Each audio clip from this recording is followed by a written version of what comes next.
Hi everyone, welcome back to my channel. I'm Deanna and you're watching Orchid. That's Frankie playing with a stick that's much too big for him.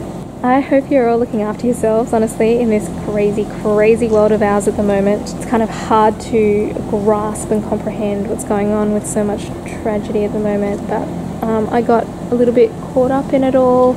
It's hard not to get caught up because it's such a consuming part of my life at the moment. You know, I'm at the hospital quite a lot and we are all actively preparing there for a surge. So yeah, I'm really sorry if you truly don't want to hear about what's going on. Like, I completely understand that everything is so overwhelming and there's so much talk about COVID-19 at the moment, so I'll always put a time in the description that you can skip to if you feel like it. But you know, for me, I guess it is a big part of my life, and orchid growing for me is just as much a way to cope with the anxieties and stresses that come with just normal life, let alone like life in a pandemic. So there'll always be a little bit of talk that sneaks in about what's going on at the moment. And you know, at the same time, I came to a realization over the weekend that it is important to keep some semblance of normality and keep doing the things that I love, and that includes growing orchids, spending time with my family, with the puppies, and of course making these YouTube videos. So before I get into the orchids, I just want to say that every day my thoughts and prayers are with those countries that are living through this horror currently. Like, there's just no words really. Every day I pray that here in Australia we're doing enough, but I am grateful that Australia does have a little bit of time to prepare. And look, working in the hospitals, I just have to say that the hospitals along with the government are really pulling together here to get ready for the surge, and it is truly amazing to see, like, this strangely sort of heartwarming thing, I suppose, that the whole world just has to unite and put aside war and politics and differences and stuff to fight this invisible common enemy. Anyway, I want to show you guys what's happening outside and what I've done on the back deck. Frankie! Who's that? Who's that? Huh? So let's have a little look. I put a whole bunch of vandas out here about 3 weeks ago. They're slowly acclimatising to direct sun, but it's direct sun from about this plant all the way over here, from early morning right until the sun goes behind this fence at about 2:30 p.m. And then after that there's sort of sun, you can see the direct sun hitting that, but it sort of hits across here. So actually along here I want to put some more mesh wiring so I can set up the stanhopias and some other hanging plants along there. I think they'll really enjoy that direct afternoon sun in winter. So that's my plan. I'm not sure when I'll get around to it, but it is on my to-do list.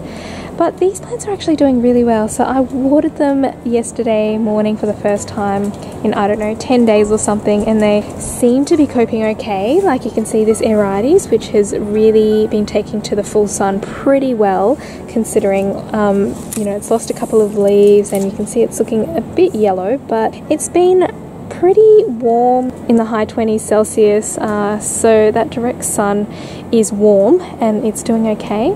This is one of the ones I got from the orchid show, and along with that I have this one here which is in direct sun and it seems to be doing just fine. But down here we've got these vandas. These ones are a little bit more protected, but yeah, they all seem to be doing okay. I don't see any major signs of burning on any of them. You can see that there's a little bit of, like, maybe stress, but it's probably more from dehydration than anything else. But because they're in all very well draining media, I should be able to just hose them down every day and it won't be an issue. Let's have a really quick look at these cymbidiums because I just never show them.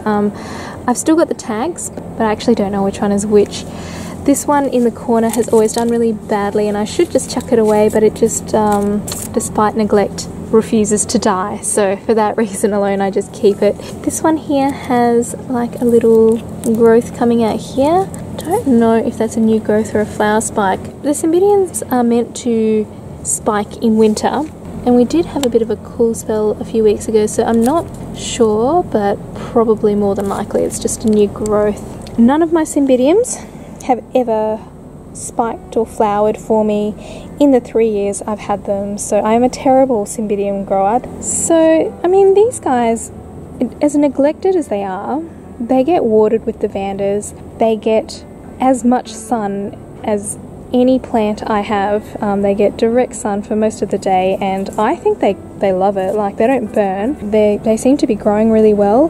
They feel the cold. So we may live in Queensland in Australia, it doesn't get super cold, but it gets cold enough in winter. So I don't know, if they don't flower for me this year, then I might as well just give them away, because honestly, it's clear that I can't grow Cymbidiums.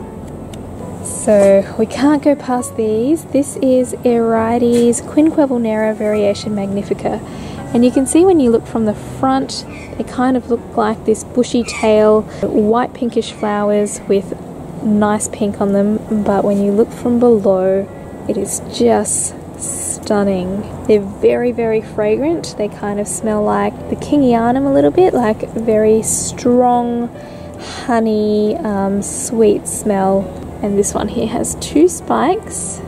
Very, very cute. So I've got 2 of the same plant, both from Rosella Orchids, and once this finishes flowering, I might give one of them away. But yeah, absolutely stunning. Really, really pretty blooms. And I'm very excited to show you guys my Vanda Somsri Glory Pink with a spike.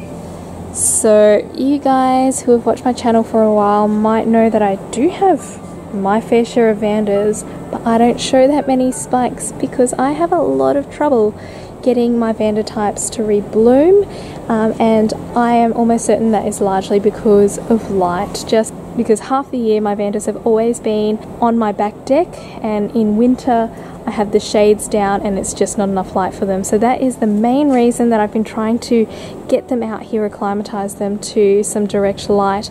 It's partly also because of the ease of watering out here, but this little mesh thing and the Orchids and a couple of these vandas, like this Vanda tricolour that's under here as well, which is growing amazingly.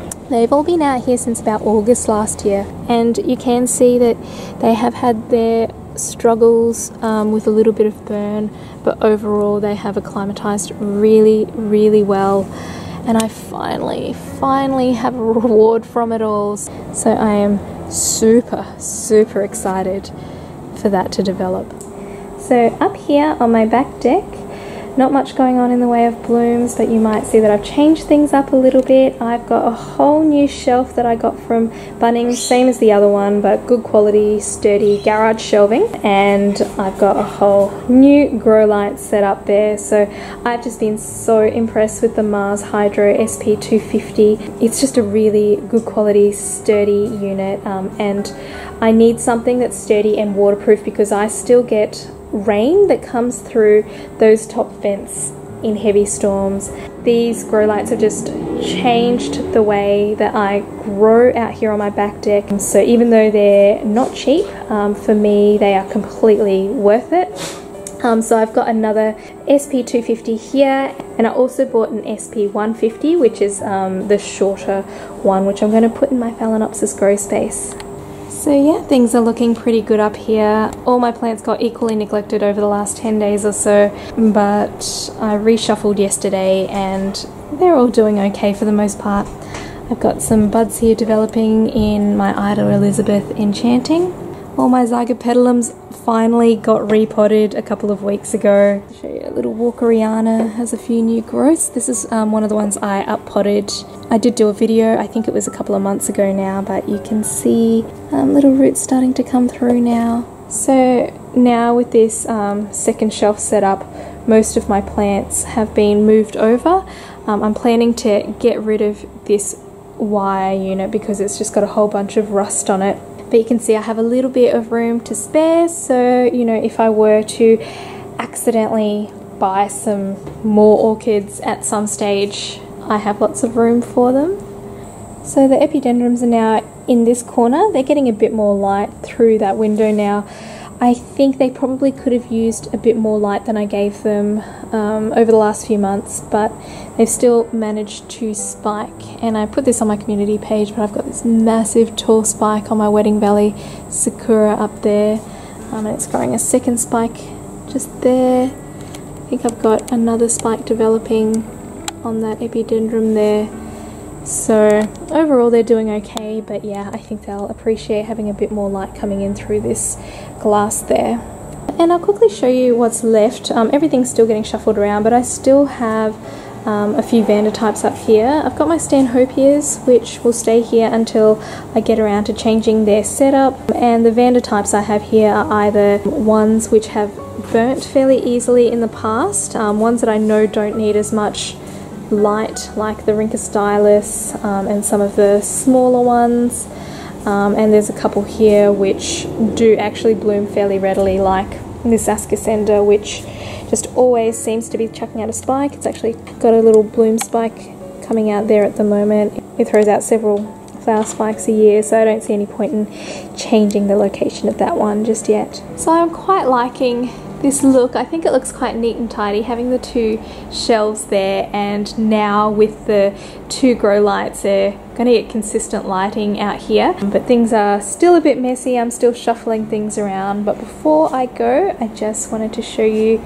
these Phalaenopsis type dendrobiums that are in bloom. I kind of want to set up a little shelf where I can have some of my blooming orchids on display, but now that I think about it, this spot probably isn't the best because this is sort of a thoroughfare through here, and no doubt Jared or myself will knock over one of these flower spikes, and the whole plant will fall over at some stage, so I better move it soon. So this one is Dendrobium White Fairy crossed with Genting Royal. I must say, like, I've never been the biggest fan of just the individual flowers, but it does actually end up forming quite a nice display. So this one's got 3 spikes at the moment, so it'll be really nice when they're all open.